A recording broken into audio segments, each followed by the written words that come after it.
Swastiastu. Assalamualaikum warahmatullahi wabarakatuh.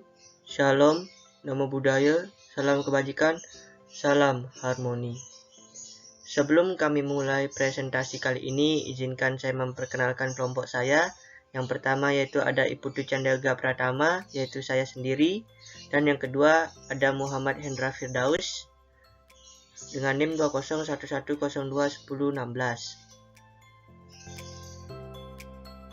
Kali ini kita akan membahas dua materi, yaitu yang pertama mengenai isu-isu objektivitas dan subjektivitas dalam penilaian pembelajaran.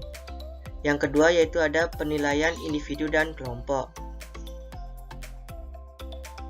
Pengertian objektivitas.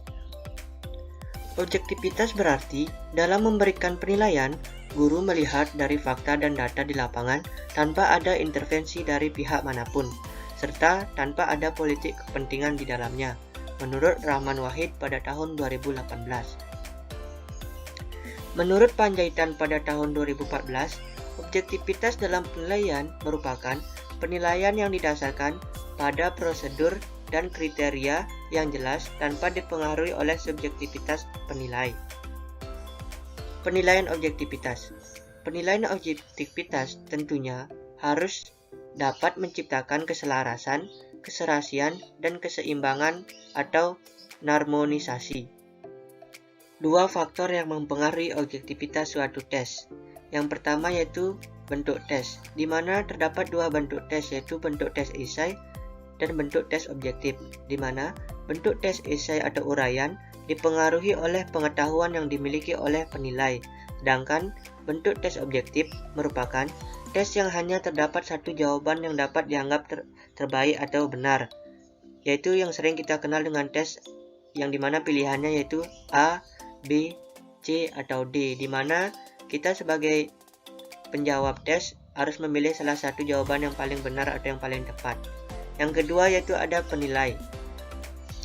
Penilai dan yang dinilai akan memahami tujuan penilaian objektif, antara lain mengetahui kemampuan, keterampilan, kompetensi, prestasi, dan lain-lain. Dilihat dari sudut pandang sebagai seorang pendidik, tiga hal yang dilakukan dalam penilaian yang bersifat objektivitas. Yang pertama yaitu harus ada satu tujuan atau goals yang akan dicapai.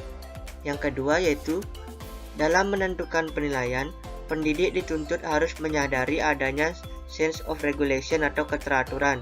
Sebagai contoh yaitu adanya aturan dalam memberikan dan membuat soal kepada siswa. Yang ketiga yaitu seorang peserta didik dituntut memiliki sense of achievement, yaitu sebagai contoh ketika peserta didik mengalami masalah dalam belajar, maka seorang pendidik harus meminta kemauan dan kemampuan melakukan Achievement of Motivation Training atau ATM, di mana memberi motivasi dan semangat kepada peserta didik, menurut Rahman Wahid pada tahun 2018. Pengertian subjektivitas. Subjektivitas merupakan fakta yang ada di dalam pikiran manusia sebagai persepsi, keyakinan, dan perasaan dalam penilaian. Penilaian subjektivitas akan menghasilkan penilaian secara kualitatif. Hal ini terjadi dikarenakan hasil penelitian tersebut dipengaruhi oleh persepsi, keyakinan, dan perasaan penilai tersebut. Penilaian subjektivitas atau dikenal dengan penilaian subjektif adalah tes berupa esai atau uraian, disampaikan oleh Panjaitan pada tahun 2014. Dua faktor yang mempengaruhi subjektivitas suatu tes. Faktor-faktor yang mempengaruhi subjektivitas antara lain kesan penilai terhadap siswa, tulisan, bahasa, waktu pengadaan penilaian, dan sebagainya. Adapun dua faktor yang penting dalam penilaian subjektivitas suatu tes yaitu yang pertama, bentuk tes, di mana tes yang berbentuk uraian akan memberikan banyak kemungkinan kepada si pemakai untuk memberikan penilaian menurut caranya sendiri. Untuk menghindari masuknya unsur subjektivitas dari penilai, maka sistem scoring dapat dilakukan dengan membuat pedoman scoring terlebih dahulu, menurut Astiti pada tahun 2007. Yang kedua yaitu ada faktor penilai. Faktor-faktor yang mempengaruhi subjektivitas yaitu kesan penilai terhadap siswa, tulisan, waktu pengadaan penilaian, bahasa, kelelahan, dan sebagainya, menurut Astiti pada tahun 2007. Baik, terima kasih. Saya Muhammad Hendra Firdaus akan melanjutkan presentasi dari Ibu Tu Canda Yoga. Selanjutnya, saya akan menjelaskan materi tentang penilaian individu dan kelompok. Pengertian penilaian, di mana penilaian merupakan rangkaian kegiatan untuk memperoleh, menganalisis, dan menafsirkan data tentang proses dan hasil belajar peserta didik yang dilakukan secara sistematis dan berkesinambungan sehingga menjadi informasi yang bermakna dalam pengambilan keputusan. Kemudian, adapun penilaian individu, di mana penilaian individual adalah penilaian yang dilakukan untuk menilai pencapaian kompetensi atau hasil belajar secara perorangan.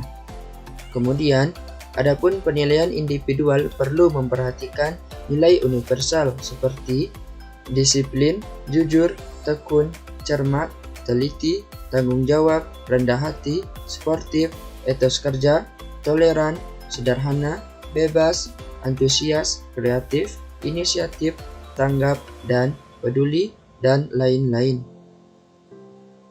Kemudian, adapun menurut Putra, tahun 2017, penilaian secara individu merupakan penilaian yang digunakan untuk menilai siswa atau peserta didik secara individu. Kemudian, menurut Suwandi, dalam Rohyani tahun 2010, halaman 114, menyatakan bahwa penilaian individu adalah suatu teknik di mana peserta didik diminta untuk menilai dirinya sendiri berkaitan dengan status, proses, dan tingkat pencapaian kompetensi yang dipelajarinya dalam mata pelajaran tertentu. Hal ini diharapkan dapat membantu siswa agar lebih bertanggung jawab dalam proses pembelajaran. Kemudian, dari penjelasan-penjelasan tersebut dapat dikatakan bahwa penilaian individu adalah penilaian yang dilakukan untuk menilai capaian peserta didik terhadap kompetensi atau tujuan pembelajaran secara perorangan atau individu.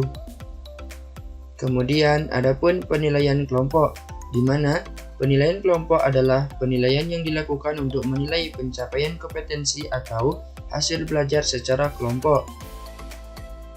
Adapun penilaian kelompok perlu memperhatikan nilai universal seperti kerjasama, menghargai pendapat orang lain, kedamaian, cinta dan kasih sayang, toleran, dan lain-lain. Adapun menurut Putra, tahun 2017, penilaian kelompok adalah penilaian yang digunakan untuk menilai seseorang atau peserta didik secara berkelompok. Kemudian, menurut Wulan dalam Lismaya tahun 2019, penilaian secara berkelompok sangat efektif digunakan untuk melihat suatu kerjasama di antara anggota kelompok dan kualitas kerja tim selama kegiatan pembelajaran praktikum. Adapun ciri-ciri dalam penilaian kelompok adalah seperti yang pertama, sifatnya berkelompok. Contohnya pada saat belajar praktik atau berdiskusi, siswa akan saling bertukar pikiran dengan teman di kelompoknya.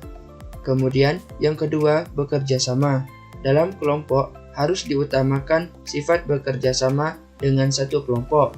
Kemudian, yang ketiga, menghargai pendapat orang lain. Dan yang keempat, toleransi. Dengan demikian, dalam pelaksanaan pembelajaran, penilaian ini sangat baik digunakan dalam kegiatan pembelajaran yang kegiatannya diskusi maupun praktikum yang membutuhkan pembentukan kelompok. Sekian dari kelompok kami. Apabila ada kata-kata yang salah, mohon untuk dimaafkan. Saya akhiri. Wassalamualaikum warahmatullahi wabarakatuh.